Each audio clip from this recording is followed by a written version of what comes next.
नाही, मला असं वाटतं की प्रशासनाने या निर्णयाचा फेरविचार करावा. याचं कारण असं आहे की दररोज सभागृहात आणि सभागृहाच्या बाहेर नगरसेवक हे सतत आणि सातत्याने मागणी करत आहेत की आमच्याकडचा पाणी पुरवठा हा सुरळीत नाही आहे, किंबहुना पाणी पुरवठा हा व्यवस्थित होत नाही आहे, फॅग एंडला पाणी येत नाही आहे.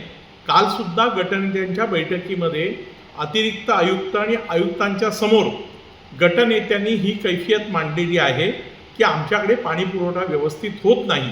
आणि त्याही वेळेला प्रशासनाने असं नमूद केलं की आजसुद्धा आम्ही आणखीन पर्जन्यमान वाढेल याची वाट पाहत आहोत.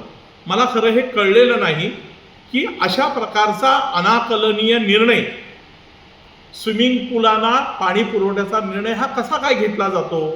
ज्या वेळेला मुंबई शहरातल्या जनतेला व्यवस्थित पाणी पुरवठा होत नाही, कमी पावसाच्या पार्श्वभूमीवर, मग स्विमिंग पूलना पाणी पुरवठ्याचा निर्णय कसा काय घेण्यात आला.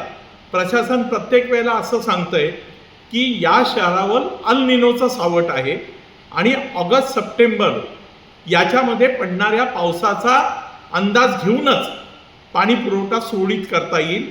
मग अशा प्रकारचे तुगलकी निर्णय हे कशासाठी घेतले जातात. मला असं वाटतं की किंबहुना स्थायी समितीचा अध्यक्ष म्हणून माझे प्रशासनाला निर्देश आहेत की स्विमिंग पूलांना पाणी पुरवठ्याचा निर्णय याचा प्रशासनाने फेरविचार करावा.